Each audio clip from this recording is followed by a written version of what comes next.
आज कौन सा दिन है कथा का? बोलो, जम के बोलो जरा। छठा। कल कथा का विराम दिवस। आज तो कथा 1 बजे से 4 बजे तक हो जाएगी, पर कल कथा सुबह 9 बजे से 12 बजे हो जाएगी। टीवी पर भले 1 बजे आएगी, पर आज कथा का छठा दिवस। अपनी भक्ति को जितना बढ़ा सकते हो, अपने विश्वास को जितना बढ़ा सकते हो, अपनी दृढ़ता को जितना बढ़ा सकते हो, शिव की अविरल भक्ति को जितना बढ़ा सकते हो उतना बढ़ा। और जो दिल से बाबा से कहना हो, जितना आपको बाबा से कहना हो, और जितने विश्वास के साथ तुम्हें शंकर भगवान को कहना हो, उतना शिव महापुराण की कथा में बैठकर दिल से आप उससे कह।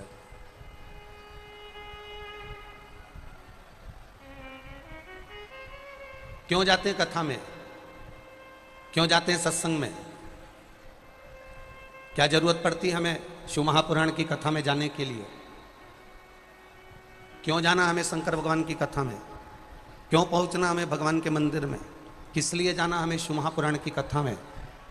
शिव महापुराण की कथा कहती है 3.5 करोड़ रोम छिद्र ये मनुष्य के शरीर में मिले हैं। 21,600 श्वास ये मानव के शरीर से प्रतिदिन निकलती है। 3.5 करोड़ रोम छिद्र मिले हैं। ये 3.5 करोड़ रोम छिद्र केवल साबुन से साफ नहीं होते हैं, कोई सर्फ से या कोई शैम्पू से साफ नहीं होते। ये 3.5 करोड़ रोम छिद्र भगवान ने दिया कि एक दिन में तेरे मुख से 3.5 करोड़ बार भगवान का नाम निकलना चाहिए। और यह सिद्ध हुआ। एक बार सत्यभामा जी को द्रौपदी पर बड़ा क्रोध आ गया।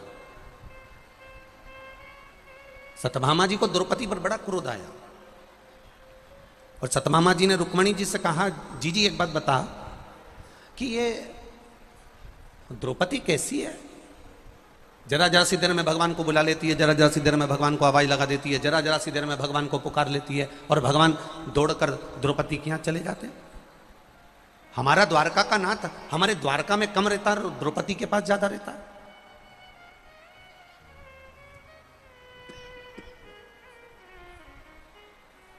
आखिर क्यों? इसलिए रुक्मणी जी ने कहा, मुझे तो नहीं मालूम कि भगवान दौड़ दौड़ के द्रौपदी के यहां क्यों जाते हैं, पर मुझे इतना अंदाजा नहीं है। पर इतना जरूर मालूम है कि द्रौपदी भगवान कृष्ण की बहन है, क्योंकि द्रौपदी ने भगवान कृष्ण के हाथ में चीर बांधा था, तो वो बहन है। इतना सिद्ध है कि वो बहन है। अरे तो ऐसे कैसे बहन भाई कि जरा सी देर में बुलाया और दौड़कर चल दिए द्वारकानाथ? भोजन कर रहे हैं तो दौड़कर चढ़ दिए द्वारकानाथ। भोजन कर रहे हैं और द्वारकानाथ दौड़ के चल दिए। इस द्रौपदी के घर तो मैं भी जाऊंगी एक बार, और जरा सब पता करके आऊंगी। और भगवान ने सत्यभामा जी के मुख से जो शब्द निकले, भगवान ने उसको सुन लिया। अब भगवान लीला करने के लिए तैयार हो गए, और भगवान द्रौपदी के यहां जाने लगे। जाते जाते भगवान कृष्ण ने कहा, सुनो रुक्मणी, मैं द्रौपदी के यहां जा रहा हूं। इतने में सत्यभामा जी बोली, प्रभु आज आप अकेले जा रहे हैं? हमेशा अकेले जाते हो, कभी तो हमको लेकर जाइए। भगवान ने कहा, ठीक है चलो। अब तो सत्यभामा तुरंत तैयार हुई ननंद के घर जाने के लिए, और तुरंत तैयार होकर सत्यभामा जी रुक्मणी जी के साथ द्रौपदी के घर पहुंच गई। अब द्वारिकाधीश द्रौपदी को देखे तो द्रौपदी बाल सुलझा रही थी। भाई तुरंत अपनी बहन के पास पहुंच गया, दीदी क्या कर रही हो? द्रौपदी क्या कर रही हो? द्रौपदी कह रही है, मैं अपने केस संवार रही हूं, अपने केस सुलझा रही हूं। अरे तो तुझे सुलझाने की क्या जरूरत है? तेरी 2 भाभी आई हैं, तेरी चोटी वो बना देंगी। अब ननंद तो और फूल गई, और सबसे ज्यादा खुश हो गई तो सत्यभामा जी हो गई। सत्यभामा जी ने कहा, आज मुझे चोटी बनाने का मौका दो, मैं इसकी चोटी बनाती हूं। अब भगवान को तो ये थोड़ी ना मालूम था कि ये तो बदला लेने आई।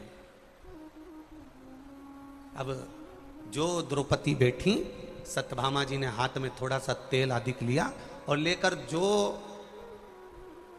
द्रौपदी के सिर में लगाना प्रारंभ करा, और सिर में लगाते लगाते सत्यभामा जी ने एक बाल तोड़ा। जैसे ही एक केश तोड़ा, तोड़ते से ही जहां बाल तोड़ा, तोड़ते से ही उसमें से आवाज आई, हे कृष्ण। सत्यभामा जी को लगा आखिर ये आवाज कैसे आ रही है। सत्यभामा जी ने फिर वापिस तेल लगाया, फिर एक बाल तोड़ा तो उसमें से आवाज आई, हे कृष्ण। सत्यभामा जी समझ नहीं पाई, रुक्मणी जी के पास जाकर बोली, अरे रुक्मणी जी समझ में नहीं आता, मैं द्रौपदी का एक बाल तोड़ती हूँ, मैं द्रौपदी का एक केश तोड़ती हूँ, उसमें से हे कृष्ण आवाज आती है, ये समझ में नहीं आता आखिर ये आवाज क्यों आ रही है। रुक्मणी जी नहीं बता पाई, भगवान कृष्ण सामने प्रकट हो गए और भगवान कृष्ण ने कहा, सत्यभामा तुम्हारे मन में संशय है कि कृष्ण दौड़कर द्रौपदी के पास क्यों जाता है, उसका एक कारण है, पूरी पृथ्वी पर कोई ऐसा व्यक्ति नहीं जन्मा जिसने एक दिन में 3.5 करोड़ बार मेरा नाम लिया हो, वो केवल एक द्रौपदी है। वो केवल एक द्रौपदी जो 3.5 करोड़ बार मेरा नाम लेती है, एक दिन में 3.5 करोड़ बार नाम लेती है। इसलिए उसकी रोमावली में एक एक रोम रोम में कृष्ण समाया है, और जिसके रोम रोम में कृष्ण समाया है उसी के पास दौड़कर कृष्ण हर पल आया है। ये निश्चितता है, उसी के पास दौड़कर आया। अब आप में से कितने लोग हैं जो 3.5 करोड़ बार भगवान का नाम लेते हो? कोई नहीं। कोई संत से पूछा जाए कि आप लेते हो, कोई साधु से पूछा जाए कि आप लेते हो, कोई गुरु से पूछा जाए आप लेते हो? 3.5 करोड़ बार भगवान का नाम एक दिन में कोई नहीं ले पाता। उसके लिए वेद व्यास जी ने कहा, अगर 3.5 करोड़ बार एक दिन में भगवान का नाम लेना है तो किसी सत्संग में जाकर बैठ जाओ, कथा में जाकर बैठ जाओ, प्रवचन में जाकर बैठ जाओ, सत्संग में जाकर बैठ जाओ, शिव महापुराण में जाकर बैठ जाओ। क्या होगा? शिव महापुराण में जाकर जब बैठोगे, अकेले घर पर बैठकर भगवान का भजन करोगे, राम राम शिव शिव श्री शिवाय नमस्तुभ्यम, घर पे बैठकर जपोगे तो कितनी बार जपोगे? मुख से बोलोगे तो एक बार बोलोगे, श्री शिवाय नमस्तुभ्यम, श्री शिवाय नमस्तुभ्यम, श्री शिवाय नमस्तुभ्यम, श्री शिवाय नमस्तुभ्यम। अब तुमने एक बार जपा, 2 बार जपा, 3 बार जपा, 4 बार जपा, 5 बार जपा, और अगर मान लो तुम कथा में जाकर बैठ गए, शिव महापुराण में जाकर बैठ गए, और शिव महापुराण में ये लाखों लाखों भक्त कथा सुनने आए हैं, और जब आप उनके साथ बैठकर श्री शिवाय नमस्तुभ्यम बोलोगे तो 5 लाख लोग अगर शिव महापुराण कथा सुनने आए हैं, उनके मुख से अगर एक बार श्री शिवाय नमस्तुभ्यम निकला तो 5 लाख बार बोलने का फल तुझे अपने आप प्राप्त हो जाएगा, अपने आप प्राप्त हो जाएगा। अब व्यासपीठ के सामने आप कितनी बार श्री शिवाय नमस्तुभ्यम बोलते हो? जब बोलते हैं तो 5 बार बोलते हैं, श्री शिवाय नमस्तुभ्यम श्री, तो 5 बार बोला तो ये 25 तो यूं ही हो गया। अब 3-4 बार बीच बीच में बोलने में आ गया तो मालूम पड़े करोड़ों में पहुंच गया। अब 7 दिन के अंदर तुम्हारा 3.5 करोड़ का मंत्र जाप का कोटा फुल हो गया और तुम्हें उसका पुण्य मिल गया। लोग पूछते हैं, महाराज जी आप कहते हो कि कथा में आकर बैठो, आप कहते हो टीवी के सामने कथा सुनो, आप कहते हो मोबाइल पर कथा सुनो, आप कहते हो फेसबुक यूट्यूब पर कथा सुनो, आप कहते हो कि पंडाल में बैठकर कथा सुनो, जहां कथा हो रही हो वहां जाकर बैठकर कथा सुनो। उसका कारण क्या है? क्यों लोग कथा में आते हैं और 3 महीने की, आप कहते हो कि 3 महीने में भगवान झोली भर देता है। आखिर ऐसा कथा में बैठने से होता क्या है? उसका एक फल होता है, जब लाखों लोग एक साथ भगवान की प्रार्थना करते हैं तो उस प्रार्थना का फल संसार के हर व्यक्ति को प्राप्त हो जाता है।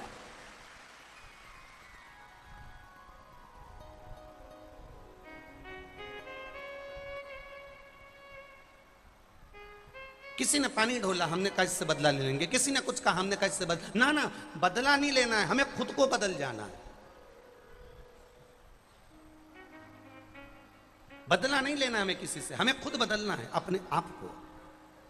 एक बड़ी सुंदर चरित्र आता है, एक बहुत अभिमानी व्यक्ति, बहुत अहंकारी व्यक्ति, बहुत अहंकार, वैभव का, सत्ता का, धन का, दौलत का, प्रतिष्ठा का, मान का, सम्मान का।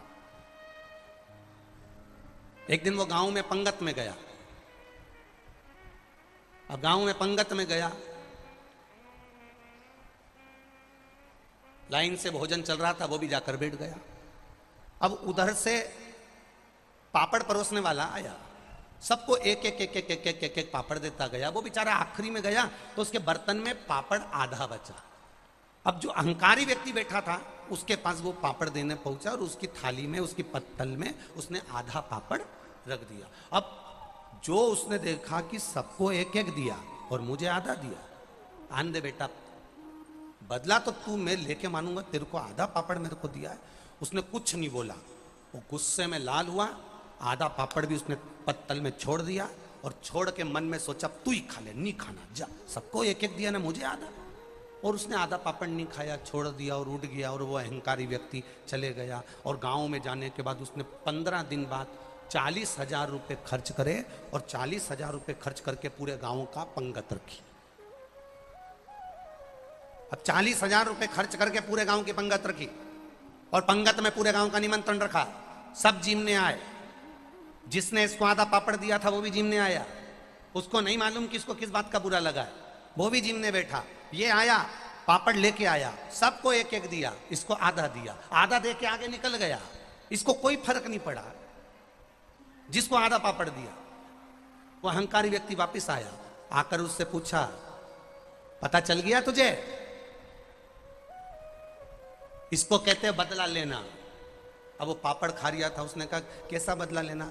उस दिन मैं पंगत में बैठा था, तूने मुझे आधा पापड़ दिया था, आज तू पंगत में बैठा, मैंने तुझे आधा पापड़ दिया, कैसा लगा? उसने कहा, अरे भैया मुझे तो मालूम ही नहीं कब कौन सी पंगत और कौन सा आधा पापड़, तुम्हें किसी बात का बुरा लग गया था क्या पापड़ से? अगर बुरा लग गया था तो उसी दिन बोल देते तो मैं आपको क्षमा मांग लेता, सॉरी कह देता, आपके चरण पकड़ लेता। कम से कम इतने दिन तक बेर अपने मन में तो लेकर नहीं बैठते और 40,000 खर्च भी नहीं हो पाते। दुनिया का व्यक्ति बदला लेने की सोचा, इसने गाली दी हम पलटकर गाली देंगे, इसने अपशब्द किया हम पलटकर अपशब्द कहेंगे, इसने ताना दिया हम पलटकर ताना देंगे, इसने मेरे साथ ऐसा किया हम पलटकर इसके साथ ऐसा करेंगे। शिव महापुराण की कथा कहती है, बदले की भावना को छोड़कर स्वयं को बदल लीजिए। जिस दिन हम स्वयं को बदल लेंगे उस दिन मेरा महादेव पार्वती जी के साथ आपके दरवाजे पर खड़ा मिलेगा। अपने आप को बदलना है। हम सुधरेंगे, जम के बोलो जरा, युग सुधरेगा। हम बदलेंगे, बोलो बोलो जम के बोलो, युग बदलेगा। कब बदलोगे? कोई बदलने की एक तारीख, कोई बदलने की एक तिथि, कोई बदलने का एक समय हमारा होना चाहिए। हम कब बदलेंगे? हम कब सुधरेंगे?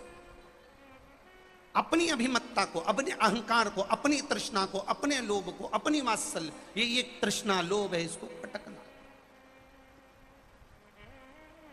एक बहुत,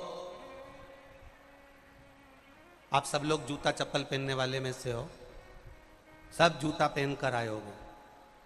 कंकर रोड पर पड़ा है तो भी तुम सही से चल सकते हो, पर वही कंकर तुम्हारे जूते के अंदर पड़ा है तो तुम सही से चल सकते हो क्या? जम के बोलो रे बेटमा वाली जीजी भाई, बोलिए, चल सकते हो? नहीं। कंकर रोड पर पड़ा है, तुम आराम से चल सकते हो, पर कंकर जूते के अंदर पड़ा है और तुम थोड़ी 2-3 किलोमीटर चल के बता दो, चल नहीं सकते। उसी तरह लोभ, क्रोध, काम, वासना, आसक्ति, तृष्णा, गलत विचार, गलत सोच, ये बाहर रहे ना तो अच्छी है। जब क्रोध, लोभ, वासना, तृष्णा, गलत विचार अपने अंदर आ जाते हैं तो हम सही से अपनी जिंदगी में चल नहीं पाते हैं, हम सही से आगे नहीं बढ़ पाते। आसक्तियों से परे हो जाओ। इस व्यासपीठ ने कभी नहीं कहा आपसे कि आप अपना घर छोड़ दो।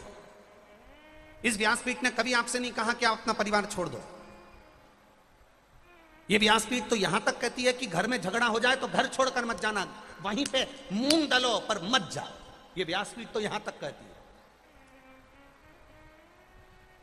ये व्यासपीठ कभी नहीं कहती कि आप अपना घर छोड़कर चले जाओ, जरा जरा सी लड़ाई में अपने मायके चले जाओ, जरा जरा सी बात में आप घर छोड़कर चले जाओ। ना ना ना ना, ये व्यासपीठ कभी नहीं कहती कि आप अपना घर छोड़ो। ये व्यासपीठ कभी नहीं कहती कि आप अपना परिवार छोड़ो। ये व्यासपीठ कभी नहीं कहती कि आप अपने कुटुंब परिवार को छोड़कर जाइए। ये व्यासपीठ कहती है कि आप अपने गलत विचारों को छोड़ दीजिए,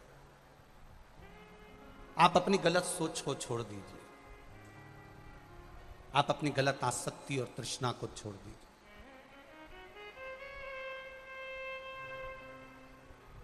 और जब जब शिव के करीब में जाओ, जब जब भगवान शंकर के नजदीक में जाओ, अहम से दूर होकर जाए, अहम से दूर। क्यों भगवान को पीतांबर नहीं चाहिए? क्यों भोलेनाथ जी को सोना चांदी नहीं चाहिए? क्यों शंकर भगवान को 56 भोग नहीं चाहिए? क्यों भगवान शंकर को तुम्हारा अंबर पीतांबर नहीं चाहिए? क्यों शंकर भगवान को तुम्हारे अच्छे से अच्छे पुष्प नहीं चाहिए? क्यों शंकर भगवान को तुम्हारे अच्छे अच्छे आभूषण नहीं चाहिए? क्यों शंकर भगवान को तुम्हारे मखमल के गादी तकिया नहीं चाहिए? क्यों?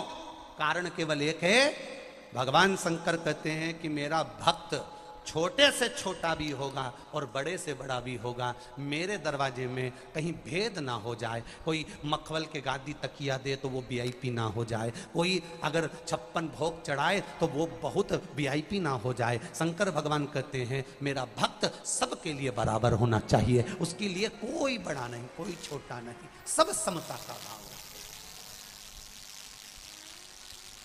और जब सब समता का भाव रखेंगे,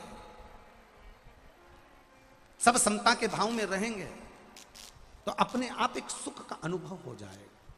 समता के भाव में, एक सहजता के भाव में, एक सरलता के भाव में। शंभु शरणे मांगू घड़ी दुख काटो, दया करी दर्शन आपो। आप समता का भाव रखिए। मेरे शंभू को, मेरे ओगरदानी को, मेरे त्रिकालदर्शी को, मेरे कैलाशी को, मेरे अविनाशी को कोई बड़ा या कोई छोटा नहीं, उसके लिए सब बराबर है। उसके लाखों दीवाने बड़े से बड़े, उसके चरणों में कंकड़ माटी से पड़े। कोई कह रहा था गुरुजी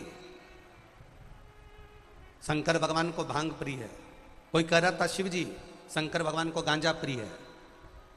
इसलिए उनका फोटो हमने देखा कि भगवान शंकर चिलम लगा रहे थे, हमने देखा शंकर भगवान भांग घोट रहे थे। शिव महापुराण की कथा, इतने विद्वान विद्वान ब्राह्मण जन यहाँ पर विराजमान है और सभी बहुत विद्वान ब्राह्मण लोग जगह जगह पर कथा श्रवण करते हैं। इस शिव महापुराण में कहीं पर नहीं लिखा कि शंकर भगवान को भांग प्रिय है कि गांजा प्रिय है। शिव जी को अगर कुछ प्रिय शिव महापुराण में लिखा है तो लिखा शंकर जी को राम नाम प्रिय है, बाकी के ना गांजा प्रिय है ना भांग प्रिय है। गलत व्यसन को तो मेरा शिव छुड़वाता है।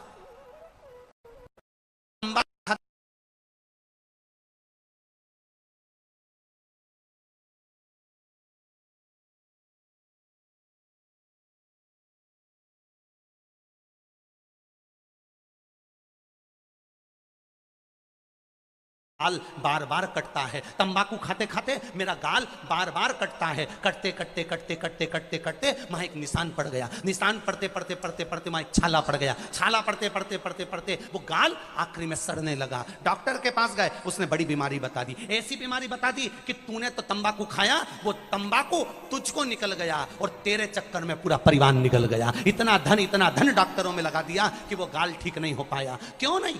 हम क्यों पहल नहीं कर सकते? हम क्यों नहीं आगे बढ़ सकते? मेरा शंकर, मेरा देवादिदेव महादेव, मेरा कुबेर भंडारी, मेरा भोलेनाथ नशे से दूर है। तो जब तुम कथा सुनने जाओ और तुम्हारा दिल कर जाए, तब तुम भी उस दिन मन में ठान लेना कि आज से मैं भी तंबाकू का सेवन नहीं करूंगा, आज से मैं भी मदिरा का सेवन नहीं करूंगा, आज से मैं भी गलत व्यसन नहीं करूंगा। क्यों? मेरे चक्कर में मेरा परिवार बाद में रोए ना। बाद में रोए ना। एक माता ने अपना पत्र लिखा है, देखिए, दुनिया में ऐसी माताएं भी चाहिए जो ऐसा पत्र लिख दे। धन्य है ऐसी माता को जिसने ऐसा पत्र लिखा।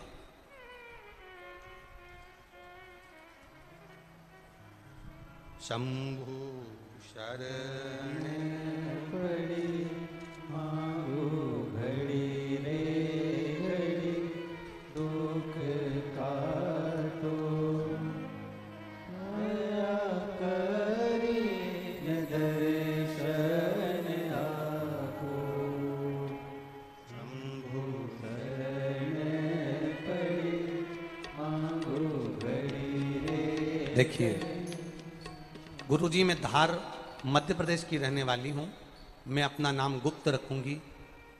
गुरुजी, मैं पशुपति व्रत का क्या महिमा का बखान करूं। मेरे पति 8 सालों से बहुत शराब पीते थे।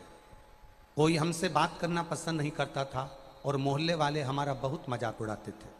हमारे समाज वाले मेरे पति को डंडे से मारते तो कोई उसको उठा के नाली में पटक देते। लोग उसके पर्स में से पैसे ले लेते, मोबाइल निकाल लेते, कई बार उसको मार ठोक कर पटक जाते। हमने सारी जगहों से इनका इलाज करवा लिया पर उनका शराब का नशा नहीं छूटा। रात को 2-3 बजे तक आते, खूब नशे में धुत होकर आते, गाली गलौज करते, बच्चे भी उनसे तकलीफ में रहते। गुरुदेव, फिर मैंने किसी के कहने पर पशुपतिनाथ के व्रत में जाना, सुना, फिर मैंने पशुपति व्रत किया तो उसमें मुझसे कुछ गलती हो गई होगी, हो सकता है बाबा ने मेरी नहीं सुनी। दूसरी बार फिर पशुपति व्रत करा और बाबा की कृपा से दूसरा पशुपति व्रत था और मेरे पति ने शिव मंदिर मुझे जब छोड़ने को गया तब उसने शराब छोड़ दी और आज तक वो शराब को हाथ नहीं लगा। ये शिव तत्व है, ये मेरा उघड़दानी, ये मेरा त्रिकालदर्शी, ये कैलाशी है। अब पहचानो उसको। हम भी तो संकल्प ले सकते हैं, हम भी तो विचार कर सकते हैं कि किसी तंबाकू के नशे में, किसी गलत व्यसन में, किसी मदिरा के नशे में, किसी गलत और मांगू घड़ी रे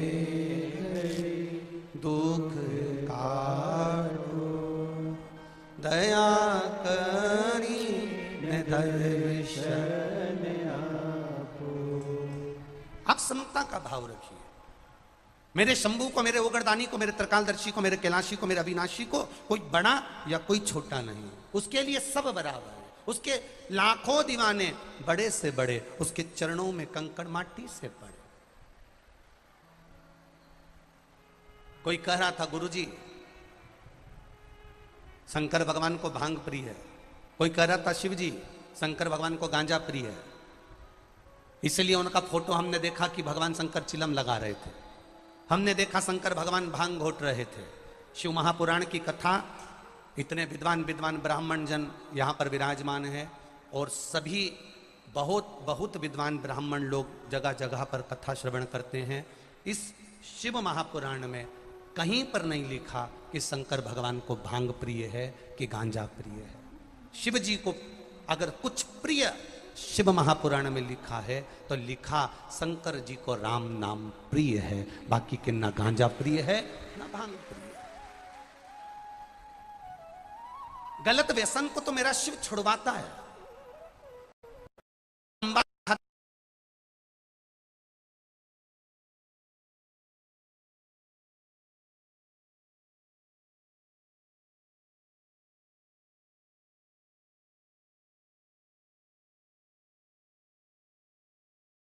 गाल बार बार कटता है, तंबाकू खाते खाते मेरा गाल बार बार कटता है। कटते कटते कटते कटते कटते कटते वहां एक निशान पड़ गया। निशान पड़ते पड़ते पड़ते पड़ते वहां एक छाला पड़ गया। छाला पड़ते पड़ते पड़ते पड़ते वो गाल आखिरी में सड़ने लगा। डॉक्टर के पास गए, उसने बड़ी बीमारी बता दी, ऐसी बीमारी बता दी कि तूने तो तंबाकू खाया, वो तंबाकू तुझको निकल गया और तेरे चक्कर में पूरा परिवार निकल गया। इतना धन डॉक्टरों में लगा दिया कि वो गाल ठीक नहीं हो पाया। क्यों नहीं?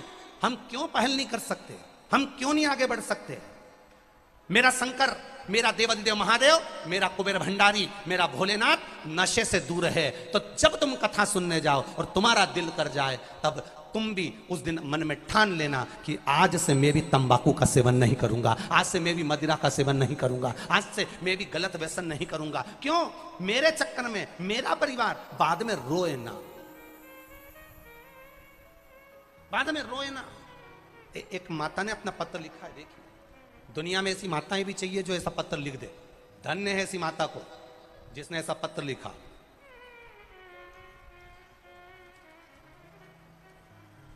शंभु शरण पड़ी मांगो घड़ी रे घड़ी, दुख काटो दया करी दर्शन आपो। शंभु शरण पड़ी मांगो घड़ी रे। देखिए, गुरुजी, मैं धार मध्य प्रदेश की रहने वाली हूँ। मैं अपना नाम गुप्त रखूंगी। गुरुजी, मैं पशुपति व्रत का क्या महिमा का बखान करूं। मेरे पति 8 सालों से बहुत शराब पीते थे। कोई हमसे बात करना पसंद नहीं करता था और मोहल्ले वाले हमारा बहुत मजाक उड़ाते थे। हमारे समाज वाले मेरे पति को डंडे से मारते तो कोई उसको उठा के नाली में पटक देते। लोग उसके पर्स में से पैसे ले लेते, मोबाइल निकाल लेते, कई बार उसको मार ठोक कर पटक जाते। हमने सारी जगहों से इनका इलाज करवा लिया, पर उनका शराब का नशा नहीं छूटा।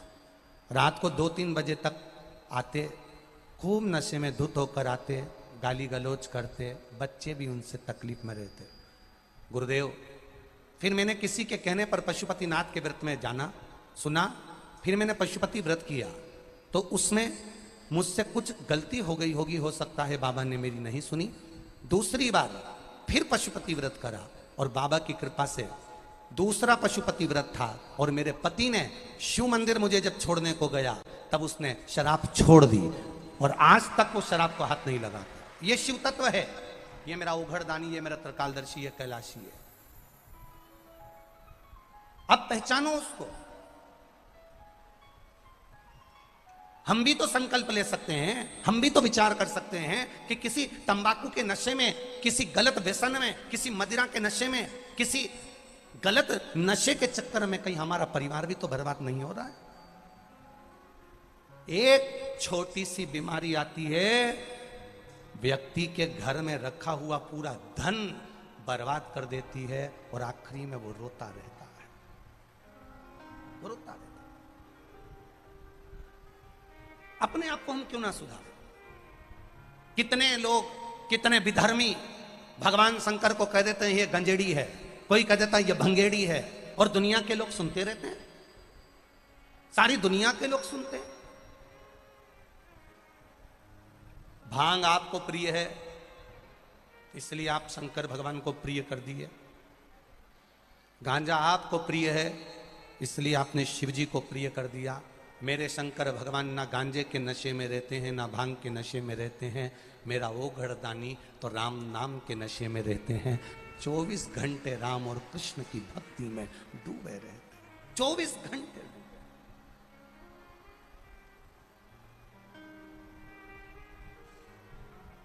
किस व्यसन में पड़े हम?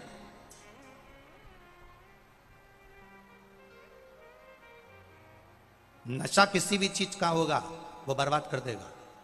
ब्रह्मा जी को एक नशा हो गया था, अहंकार। शिव महापुराण विद्येश्वर संहिता अध्याय नंबर 6, जिसमें ब्रह्मा जी को अहंकार हो गया।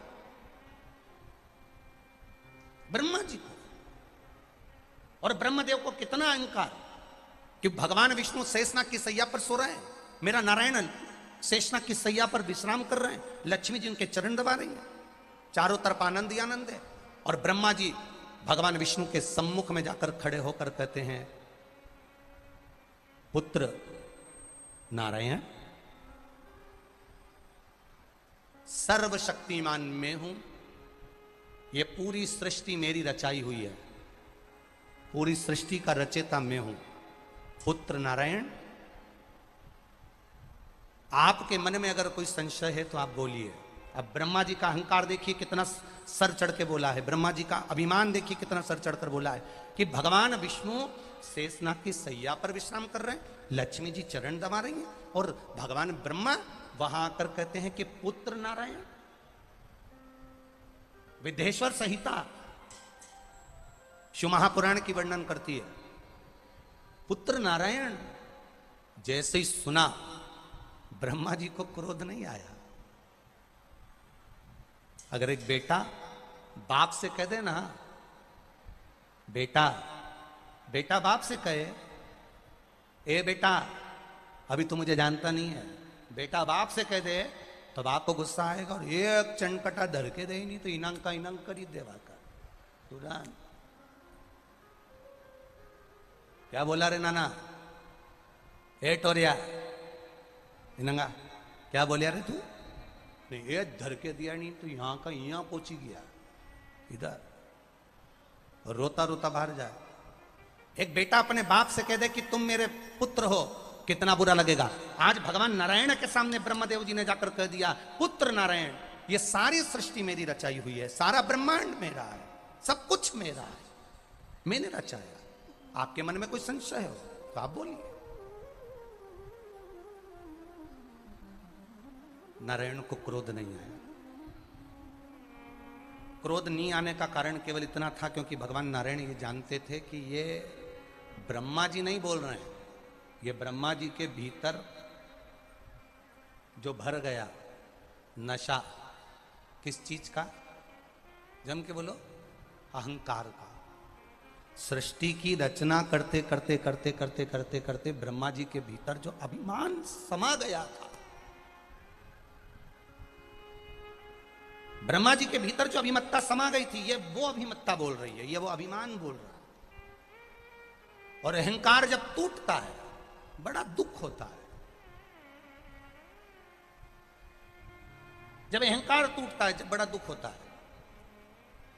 एक पत्नी तैयार हुई, श्रृंगार करी, अभिमान बचता, जब अहंकार टूटता है बड़ा बड़ा दुख होता है, बड़ा दुख। एक पत्नी तैयार हुई, बड़ी सुंदर श्रृंगार करा उसने, बड़ी सुंदर सजी वो, और सजने के बाद अब उसको जित्तों ने भी कहा ना कि तू बड़ी सुंदर लग रही, बड़ी सुंदर लग रही, तेरे पे साड़ी बड़ी अच्छी लग रही, तो कितनी जोरदार लग रही, कितनी जोरदार लग रही। और वही तैयार हुई, पत्नी अपने पति के पास गई और पति से जाकर उसने पूछ लिया, क्यों जी मैं कैसी लग रही? पति ने एक बार भी नहीं बोला कि तू अच्छी लग रही। इसने फिर जाकर पूछा, क्यों जी मैं कैसी लग रही? पति नहीं बोला। पति को मालूम अगर मैंने बोल दिया तो लड़ाई करने बैठ जाएगी, नहीं बोली। पत्नी ने फिर बोला, क्यों जी मैं कैसी लग रही? पति ने आखिरी में आकर कह दिया, तू ऐसी लग रही जैसे हरी घास में भैंस चल रही। अब तो वो कांटे से खून नहीं और लड़ाई चल। अहंकार जब टूटता है, अभिमान जब टूटता है तो विवाद होता ही है। जब अभिमान टूटे ना तो विवाद निश्चित है, बिल्कुल निश्चित। एक बहुत काला सा दामाद, बहुत काला सा, एकदम ब्लैक ब्यूटी, बहुत काला सा, अपने ससुराल गया। ससुराल गया तो सासू ने उसको खूब श्रीखंड, रबड़ी, दूध, मलाई सब खिलाया। अब दामाद वापिस घर जाने लगा तो सासू जी से कहा, माँ अब मैं जा रहा हूँ घर। तो सासू जी बोली, दामाद साहब 2-4 दिन और रुक जाओ, तुम्हारे चक्कर में हमको भी श्रीखंड, रबड़ी, दूध, मलाई खाने को मिल जाएगा, दही दूध मिल जाएगा। अब तो दामाद को अहंकार आ गया, मेरे चक्कर में इनको खाने को मिल जाएगा। मतलब मैं आया तो इनके यहाँ बरकत बढ़ी, मैं आया तो इनके यहाँ लक्ष्मी बढ़ी, मैं आया तो इनके यहाँ संपदा बढ़ी, मेरे आने से इनके यहाँ दूध दही बढ़ा। तो दामाद ने पूछ लिया, सासू जी मेरे आने से या मेरे रुकने से तुमको दूध दही खाने मिल जाएगा, इसका मतलब मैं समझा नहीं। सासू बोली, दामाद साहब हमारी भैंस का छोरा हुआ था पाड़ा, और वो पाड़ा मर गया, भैंस ने दूध देना बंद कर दिया, जब से तुम आए हो भैंस रोज दूध दे रही, ऊके लग रही हमारा पाड़े आ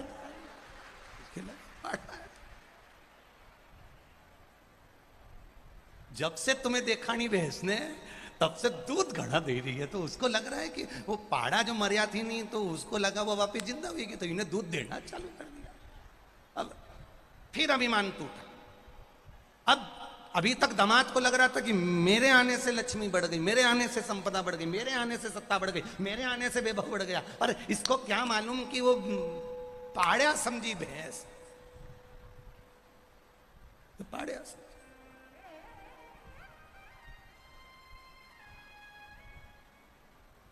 हम भी, ये तुम्हारे पास का ही हमारा भी ससुराल है हो, हम भी नहीं जाते ज्यादा ससुराल, क्योंकि वे पाड़िया समझ ले तो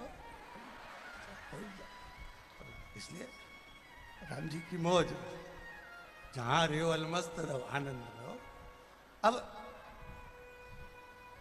ब्रह्मा जी को भी माना या ब्रह्मा जी को बढ़ा भी मत था।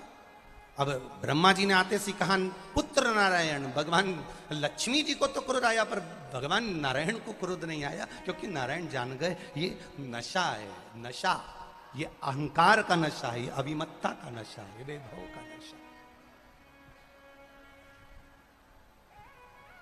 और बहुत ध्यान देना महाराज,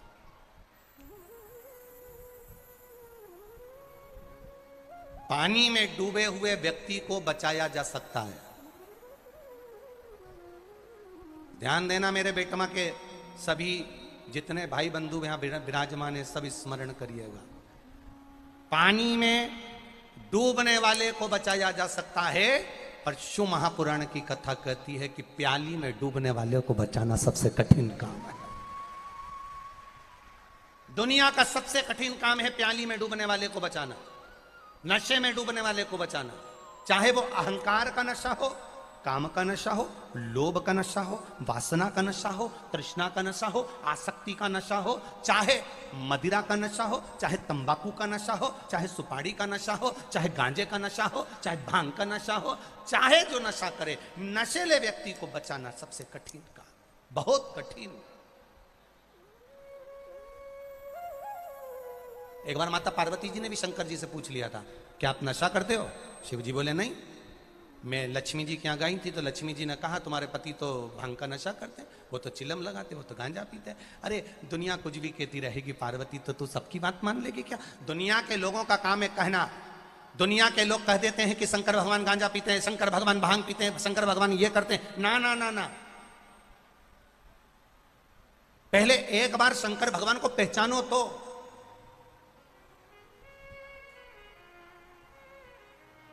पहले शिव जी को जानो तो। अरे भाई, मंथन में विष निकला, वो विष शंकर भगवान को दिया, कारण भगवान नारायण ने नहीं पिया, शिव जी को दिया, क्योंकि शंकर भगवान कैलाश पर बैठते हैं, बहुत ऊंचे बैठते हैं। कैलाश पर्वत सबसे ऊंचा पर्वत, जिस पर देवादिदेव महादेव बैठते हैं, और वो कैलाश पर विष इसलिए भेजा, जैसे हमारे यहाँ चूहा मारने की दवा लाते हैं, पेड़ पौधों पे छिड़कने की दवा लाते हैं, खेत में दवाई डालने की दवा लाते हैं, तो उस पर लिखा रहता है बच्चों के हाथ से ऊंची धरो। तो भगवान विष्णु ने भी वो विष को ऊंचा धर दिया। भगवान शंकर विष को पिए, नीलकंठधारी बन गए, थोड़ी सी बूंद नीचे गिरी, भांग धतूरा उत्पन्न हो गया। भांग शिवजी के आसपास में लगी हुई है, क्यों? कंठ में जलन होती है, तो भांग की टटिया की हवा शिवजी को लगती है, तो उनको थोड़ी ठंडक मिलती है, क्योंकि विष भरा है कंठ, पिए नहीं है।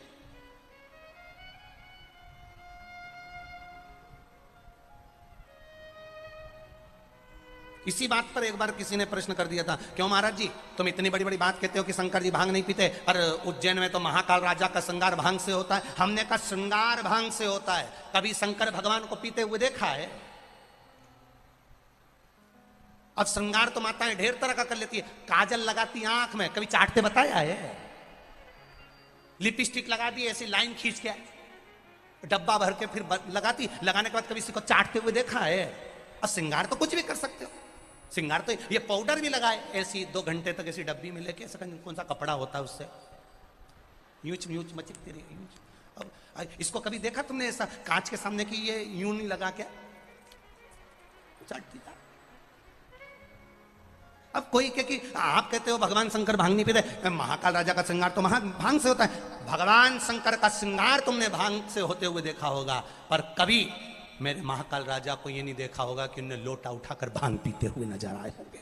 ना ना ना, मेरा महादेव राम नाम के नशे में इतना डूबा हुआ है कि उसे दूसरा नशा तो चढ़ता ही नहीं है। एक नशा इतना भारी, इतना भारी, इतना भारी। अब तुम यहीं देख लो, यही कथा में एक ये विधायक जी विशाल पटेल जी और एक इनके भाई, क्या नाम है उनका, हिमांशु है, हिमांशु पटेल जी। अब ये जनसेवा में लगे हैं, वो ठाकुर सेवा में लगे हैं।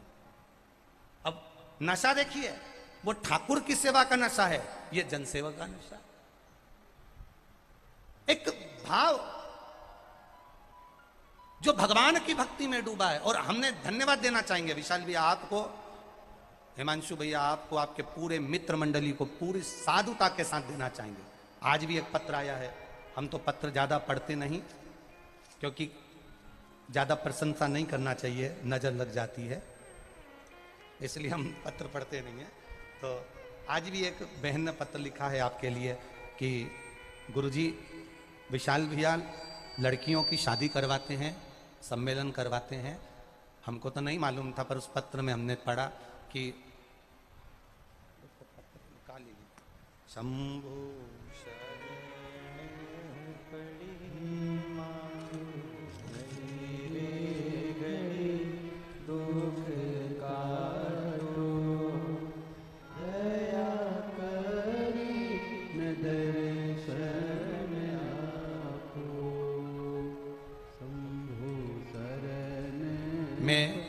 जितेंद्र खादी वाला बहुत बहुत साधुवाद देना चाहता हूं गुरुदेव। 15 वर्ष से इस देपालपुर तहसील के लिए हमेशा विशाल भैया कार्य करते रहे हैं। लड़कियों की शादी कराना, सांस्कृतिक कार्यक्रम, चाहे धार्मिक आयोजन, और गुरुदेव पूरी निष्ठा से और पूरे भाव से कराना। बहुत बहुत साधुवाद है। हमारे पास में ऐसे बहुत सारे पत्र पर हम नहीं पढ़ेंगे हो। तो ऐसी सहजता, जनमानस के प्रति समर्पण का भाव, अगर जन सेवा में लगे हो तो जन सेवा का भाव निष्कपट भाव से करिए। ठाकुर सेवा में लगे हो तो ठाकुर का सेवा निष्कपट भाव से करिए। और शंकर जी की सेवा में लगे हो तो शिव की सेवा निष्कपट भाव से करिए। वो आनंदता दे जाएगी, वो आनंदता दे जाएगी। करो सेवा।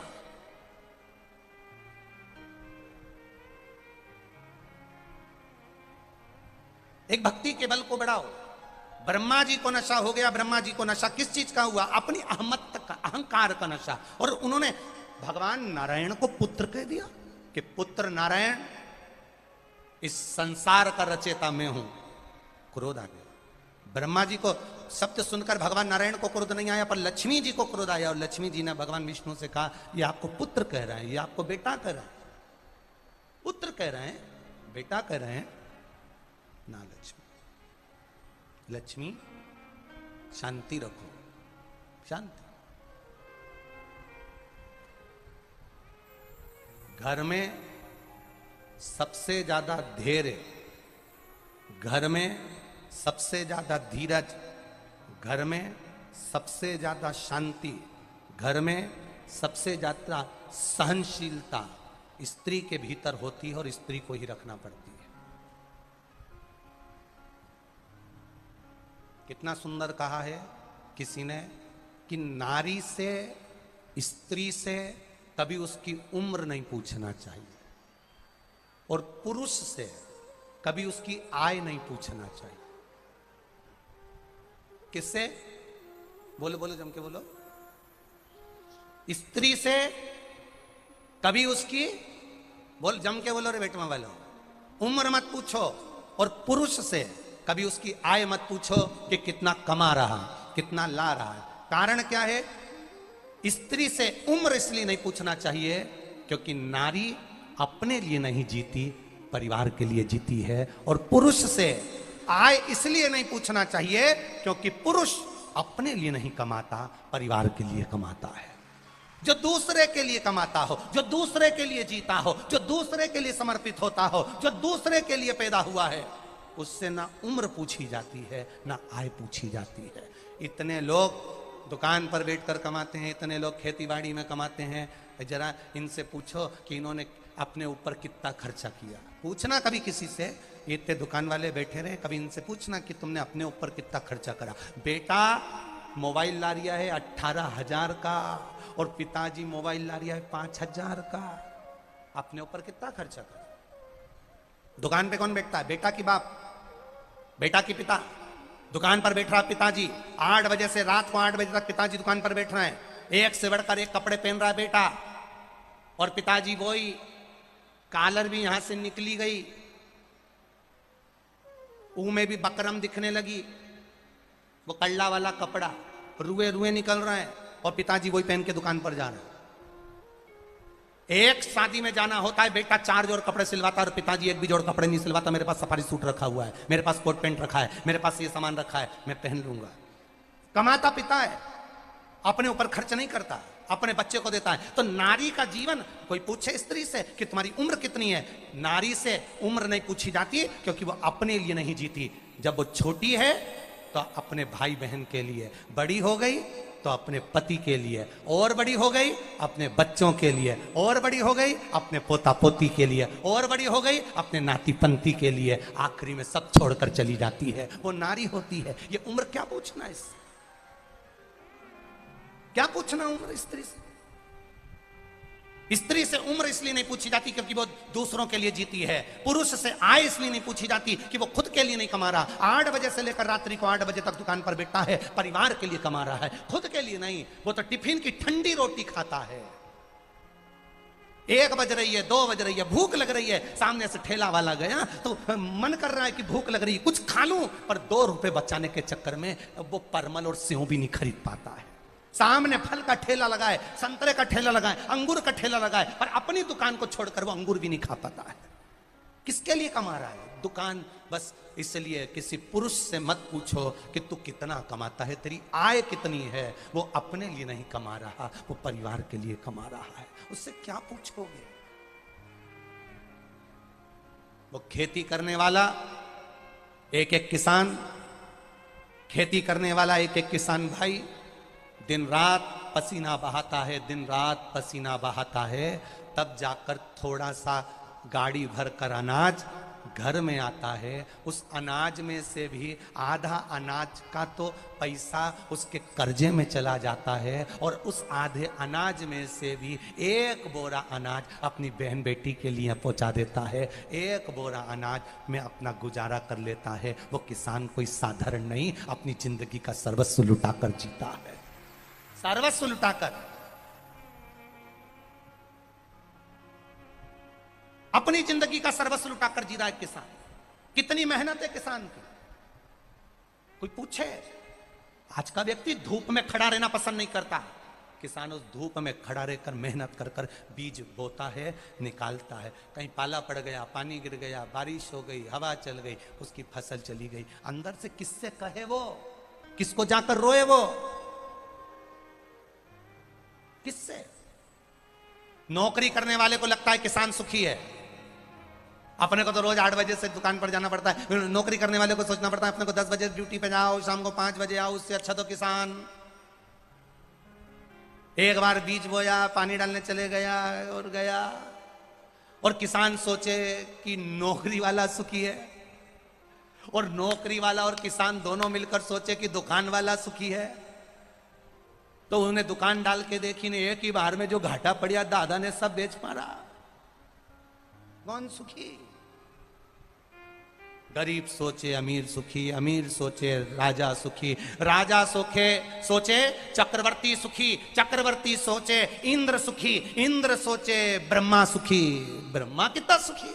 उसका 4 मुंडा है, कहीं से भी बोल दे, वेद मंत्र वाणी लिख दे, पढ़ दे, सबका भविष्य लेते। ब्रह्मा सुखी। तो ब्रह्मा जी से पूछा तुम सुखी? ब्रह्मा जी बोले मैं काय का सुखी, सुखी तो भगवान विष्णु आराम से शेषनाग की सैया पर पड़े रहते, लक्ष्मी जी चरण दबाती रहती। तो पूछा नारायण आप सुखी? नारायण के मैं काय का सुखी? तो तुलसीदास जी ने लिख दिया यहां एक सुखी है जो भगवान के भजन में लगा है, उसके सिवाय कोई सुखी नहीं है, कोई सुखी नहीं। और सुख ढूंढना भी मती। जब ये शरीर हमको सुख नहीं दे सकता तो दुनिया का कौन व्यक्ति सुख देगा?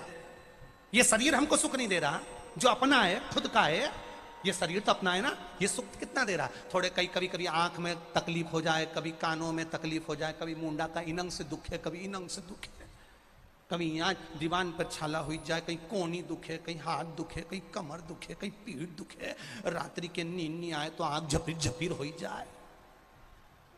सोचो जरा, अपन के ये सुखाएगा सुखाएगा सुखाएगा सुखाएगा सुखाएगा, जब शरीर अपना होकर अपने को सुख नहीं दे रहा तो मेरी बेटमा की जीजियों, दुनिया का कोई व्यक्ति तुमको कौन सा सुख दे देगा? ये शरीर अपने को सुख नहीं दे रहा, कभी पांव दुखे, कभी हाथ दुखे, कभी मुंडा दुखे, कभी गला दुखे, कई बार इतना गला दुखे कि मुंडा में नमक का पानी डाल गर गर करके थूकना पड़े।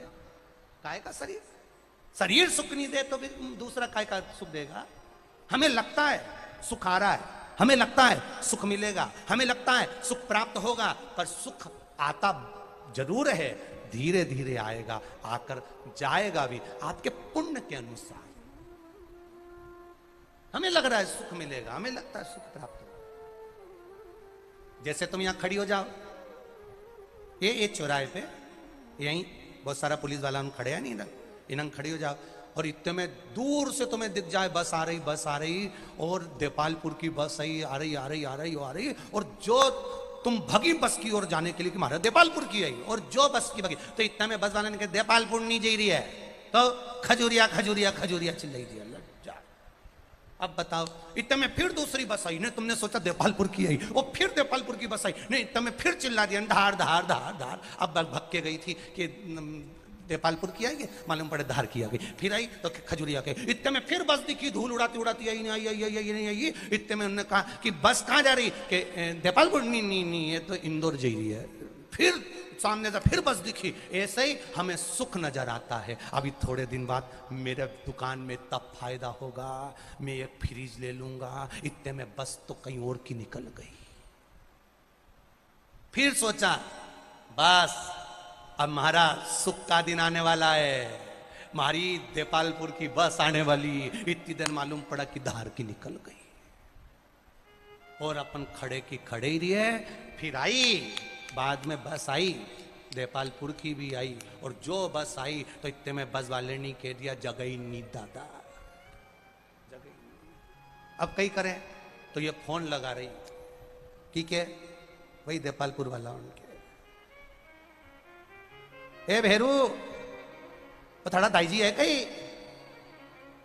वो भाई कहीं हो गया, कहीं नहीं, मैं यहीं खड़ी बेटमा में, और बस सब भरी निकली ने जगह नहीं है। तो कहा चिंता मत करो, पिताजी आ रहे हैं, वाइट कलर की टवेरा लेके निकल गए, और वाइट कलर की टवेरा मतलब नंदी लेकर मेरा महादेव निकल गया है, वो लेकर आएगा। वो ब्लैक कलर की स्कॉर्पियो लेकर नहीं आए, क्योंकि ब्लैक कलर की स्कॉर्पियो तो यमराज के पास है, वो वाइट कलर की टवेरा है उसके। और अंत समय प्रभु आना पड़ेगा, वचन दिया तो निभाना पड़ेगा, आए ना आए प्रभु कुटुंब कबीरा, अंत समय प्रभु आना पड़ेगा, ओ वचन दिया तो निभाना पड़ेगा। कौन सा अहंकार ब्रह्मा जी के भीतर आ गया। जब ब्रह्मदेव के भीतर अहंकार आया तो उन्होंने भगवान नारायण को पुत्र कहकर पुकार दिया। ये अभिमत्ता जब समाहित हो जाती है तब कुछ समझ में आता है कि ये कहीं नष्ट होने वाला, ये कहीं नष्ट होगा। अहम छा गया, अहम।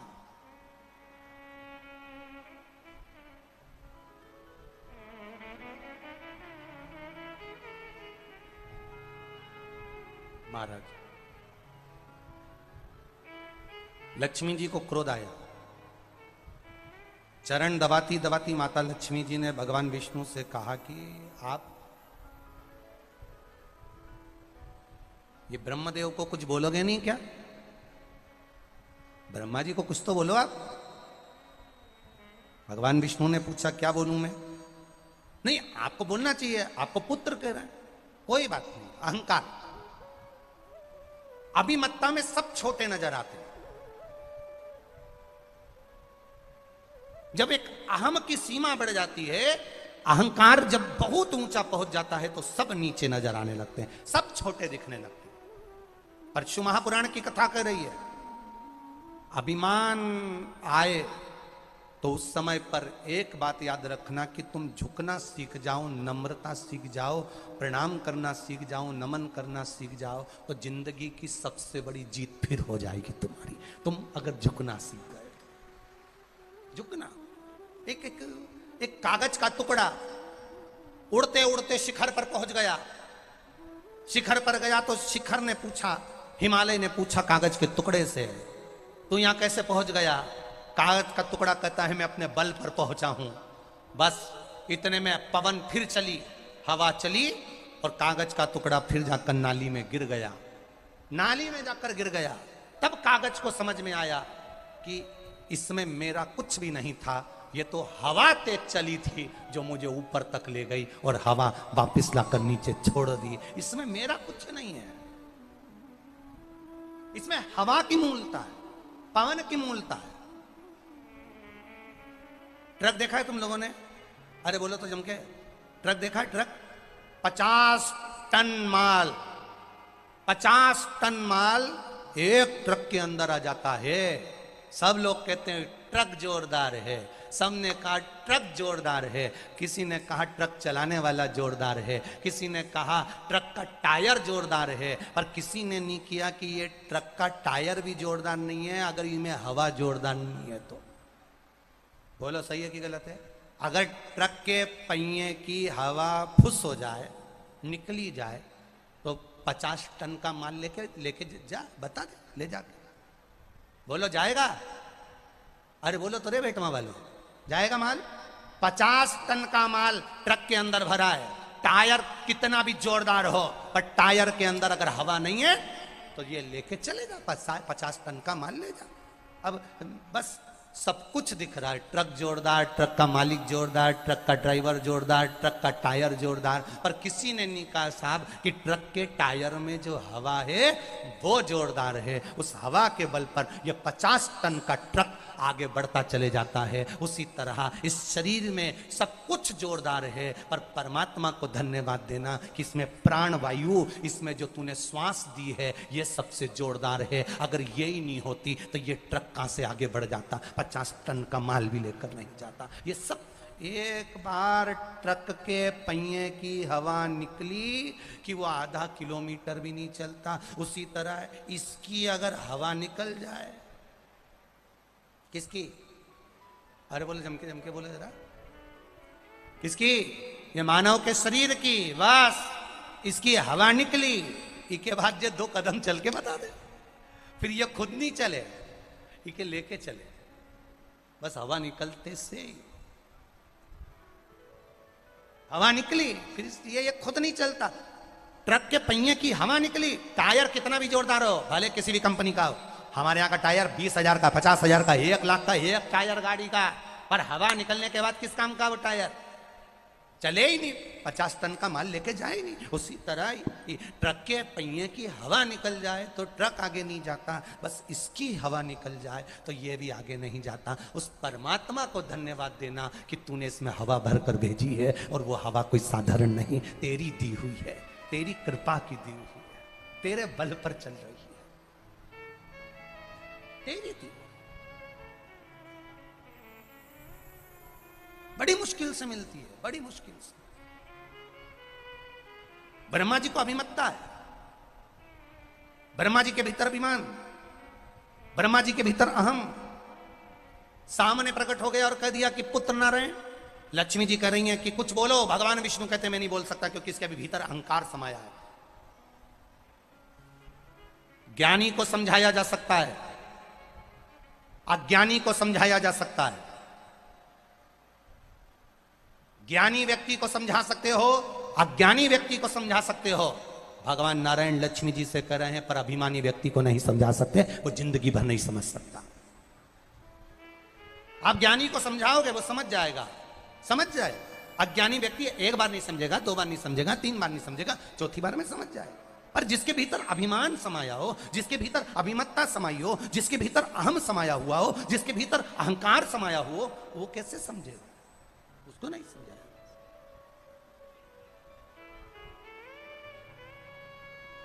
खाली न जाता कोई दर से तुम्हारे, खाली न जाता, आप ही बोलिए, दर से तुम्हारे, मैं भी पड़ी हूँ नन्ही बाहें पसारे, मैं भी खड़ा हूँ नन्ही बाहें पसारे, अपने हृदय से लगा लो, लगा लो, गिरा जा रहा हूँ, उठा लो, प्रभु अपने दर से अब तो न टालो, गिरा जा रहा हूँ, उठा लो,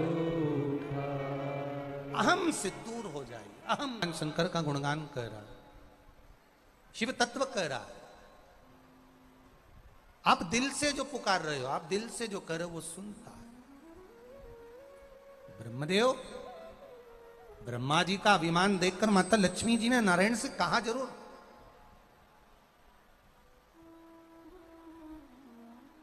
लक्ष्मी जी ने कहा, आप कुछ बोलते क्यों नहीं हो? भगवान विष्णु कुछ नहीं बोले, भगवान नारायण कुछ नहीं बोले।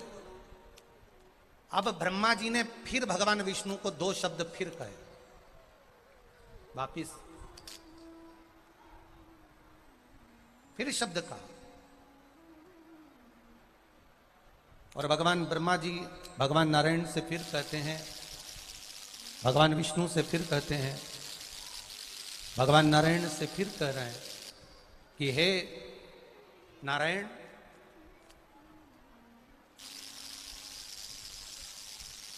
ये पंखे के कारण हो रहा है, पंखा बंद कर दो ये वाला। हे नारायण,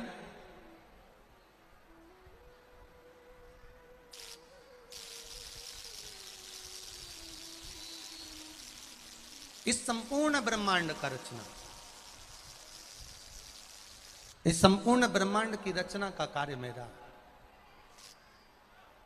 और संपूर्ण ब्रह्मांड की रचना का कार्य अगर मेरा है तो ब्रह्मा जी भगवान विष्णु से कह रहे हैं कि अब ये रचना मेरे हाथ की हुई है, ये रचना संपूर्ण मैंने करी है, ये संपूर्ण रचना करने वाला मैं हूं जानकर फिर ब्रह्मदेव ने भगवान विष्णु को दो शब्द कहे। तब नारायण उठे और ब्रह्मा जी को कहने लगे, ब्रह्मा जी आप मेरी नाभि से उत्पन्न हो, कमल के पुष्प पर मैंने तुम्हें उत्पन्न किया है, मेरी नाभि के द्वारा तुम प्रकट हुए हो, मेरी नाभि के द्वारा तुम प्रकट हुए।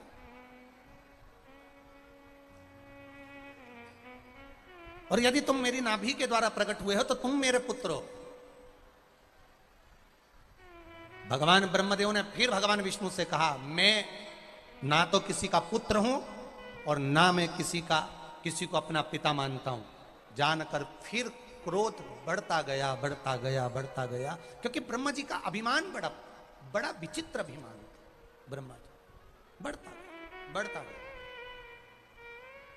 क्रोध बढ़ा, खूब बढ़ा, दोनों में विवाद हो गया। भगवान विष्णु ने भी तीक्ष्ण बाण चलाए ब्रह्मा जी के ऊपर, ब्रह्मा जी भी लड़ने को तैयार हो गए भगवान विष्णु से।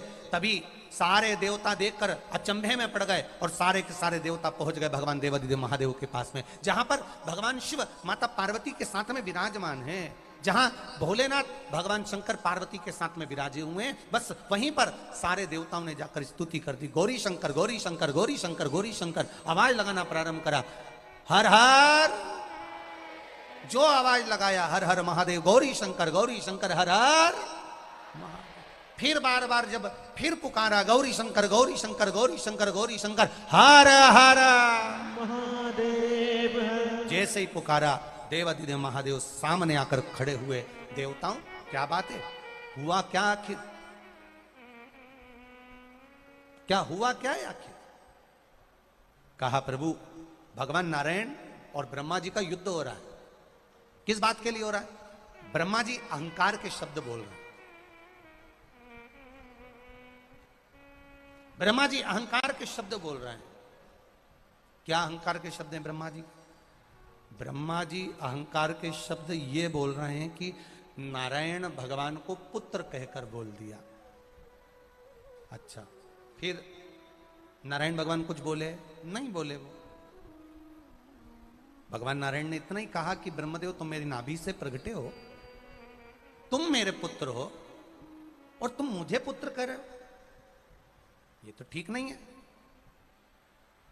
दोनों में युद्ध चल रहा है, ठीक है। तुमने क्या करा? देवताओं ने आकर कहा कि हमने ब्रह्मा जी से जाकर कहा कि आप युद्ध को समाप्त करिए, अहंकार को समाप्त करिए, पर वो मानने को तैयार नहीं हुए, क्योंकि ब्रह्मा जी कहते हैं कि मेरा कोई नहीं है, मैं खुद हूं और खुद ईश्वर के रूप में, मेरा ही स्वरूप सर्वस्व है। ठीक है। भगवान ब्रह्मा और विष्णु के पिता का जानने का अंश जब प्रारंभ हुआ, तब देवादिदेव महादेव वहां पर एक अग्नि के खंभ के रूप में प्रकट हो गए। शिवरात्रि का दिन, जिस दिन मेरा देवादिदेव महादेव प्रकटा, एक लिंग के रूप में, एक शिवलिंग के रूप में मेरा देवादिदेव महादेव प्रकट हो गए। एक लिंगायत स्वरूप में मेरा महादेव प्रकट हो गया। शिवजी ने ब्रह्मा और विष्णु से कहा युद्ध समाप्त करिए। ब्रह्मा जी ने पूछा आप कौन? भगवान देवादिदेव महादेव कहते हैं मैं जगत का कर्ता धर्ता, जगत का पालन करने वाला, जगत का पालन करते करते संहार करने वाला भी मैं, संसार मात्र का पेट भरने वाला मैं। ब्रह्मा जी को हंसी आ गई, हंसे तो ब्रह्मा जी ने भगवान विष्णु से कहा जरा पता करो, मैं ऊपर जाता हूं, तुम नीचे जाकर इनका चरण देख कर आओ, मैं शीश देख कर आता हूं, आखिर ये है कौन जो कह रहा है कि संपूर्ण ब्रह्मांड का कर्ता धर्ता में। पता करने के लिए भगवान ब्रह्मा जी ऊपर गए, भगवान विष्णु नीचे गए। जाते जाते जाते जाते गौ माता को लिया है, केतकी के फूल को लिया है, गौ माता को और केतकी के फूल को लेकर आकर उन्होंने सामने खड़ा कर दिया। तो केतकी के फूल को भगवान शंकर ने श्राप दे दिया कि तू सब पर चढ़ेगा, पर देवादिदेव महादेव पर कभी नहीं चढ़ेगा। भूल से भी अगर केतकी का फूल देवादिदेव महादेव पर चढ़ जाएगा, हजारों गौ हत्या के बराबर, हजारों ब्रह्म हत्या के बराबर उसको दोष लग जाएगा। गौ माता एक रोटी के चक्कर में तू झूठ बोलिए, तेरे को भी श्राप देता हूं गौ माता, तेरे को भी श्राप है, तेरा पूरा शरीर पूजा जाएगा पर तेरा मुख अपूज्य माना जाए। तो झूठ बोली। कितना शिव महापुराण का ये अहंकार को समाप्त करने वाला संवाद जो विद्येश्वर संहिता में शिव महापुराण के 6ठे अध्याय में जो वर्णन किया, ये कोई साधारण नहीं है। कितना विचित्र संवाद है। जिस गौमाता ने झूठ बोला, उस गौमाता की आज भी परिक्रमा होती है तो पीछे से चालू होती है, पूंछ से। गौमाता की परिक्रमा आगे से होती ही नहीं। शिव महापुराण की कथा कहती है शंकर भगवान को सत्यम शिवम और तीसरा सुंदरम। शंकर भगवान को अगर कुछ प्रिय है, देवादिदेव महादेव को अगर कुछ प्रिय है, तो मेरे महादेव को सत्य प्रिय है। इसलिए किसी मुर्दे को भी लेकर जाते हैं तो चिल्लाते चिल्लाते लेकर जाते हैं, राम नाम सत्य। और वो भी बोलने वाले थोड़े बहुत ही होते हैं जो अर्थी के आसपास में चलते हैं।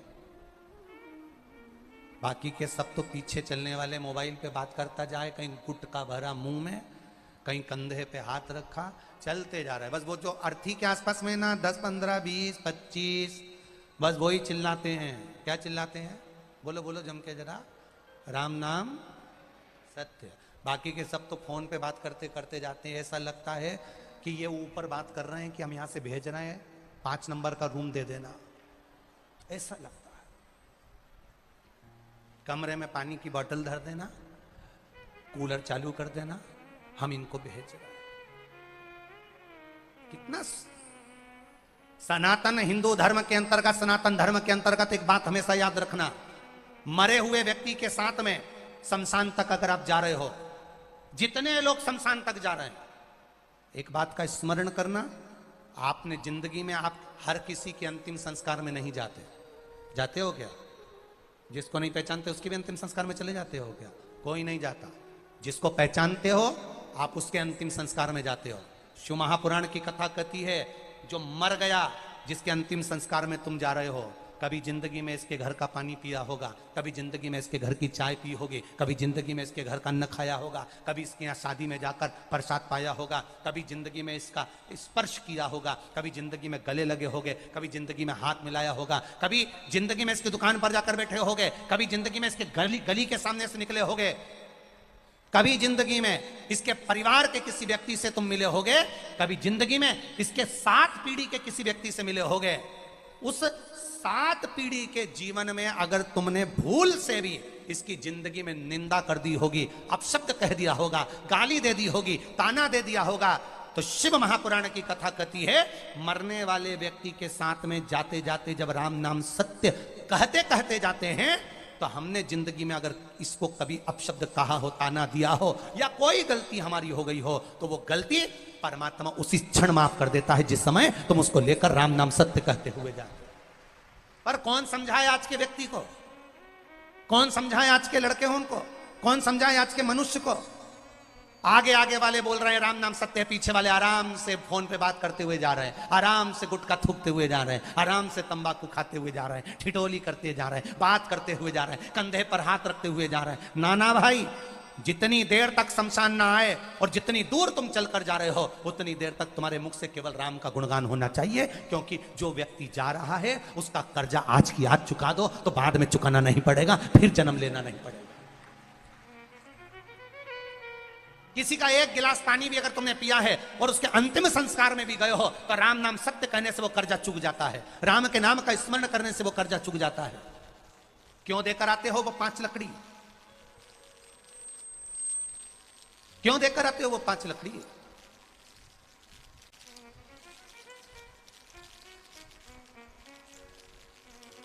क्यों देकर आते हो वो कंडे का 5 टुकड़ा? चिड़चिड़ आवाज आ रही है, क्यों देकर आते हो? उसका कारण क्या है? केवल हमारे और उसके बीच में कोई कर ना रहा हो, हमारे और उसके बीच में कोई कर्जा ना रहा हो, हमारे और उसके बीच में कोई कर ना हो, हमारे और उसके बीच में कोई कर्जा ना हो। इसलिए मुख से जब लेकर जाओ तो भजन करते करते जाओ। ले जा रहे हो उसको, सत्य बोलिए। रोज सत्य नहीं बोल सकते तो शंकर जी के मंदिर में जब जाओ, शिव के शिवालय में जब जाओ, शंकर के मंदिर में 1 लोटा जल चढ़ाने जाओ, तब सत्य बोलिए। 7 दिन में कम से कम 1 दिन ऐसा निकाल लो कि मैं आज सत्य बोलूंगा, और वो किसी को बताना नहीं कि कब सत्य बोला तुमने। किसी को बताने की जरूरत नहीं है, नहीं तो कहीं का आके तुमसे पूछ ले कि सत्य बोलना है और इसके पास 9 बजे से 10 बजे तक सत्य बोलती है, और तुम जाके पूछ लो 9 से 10 के बीच में कि बता तिजोरी की चाबी कहां धरी, और बेचारी वो कैसियोर वाला महाराज बोला था सत्य बोलना है, और मेरा छोरा आके पूछ रहा चाबी कहां धरी, अब कैसे बोलूं चाबी कहां धरी। तो बताना भी नहीं तुम्हें किसी को कि तुम सत्य कब बोलते हो, कितनी बजे बोलते हो। तुम तो अपने मन में ठान लो कि आज मैं 15 मिनट सत्य बोलूंगी, 15 मिनट सत्य बोलूंगी, और 15 मिनट बस तुम उस सत्य के लिए लगे रहो, फिर झूठ नहीं। कितना झूठा जमाना हो गया, कितना झूठा आज का जमाना, कितना झूठा हो गया। कथा में बैठे और कहते हो दुकान पे बैठे हो तो क्या कथा में। बैठे थे बेटमा में, कह दिया इंदौर में बैठे तो कह देपालपुर गए तो क्या बेटमा। कितना झूठ अपार।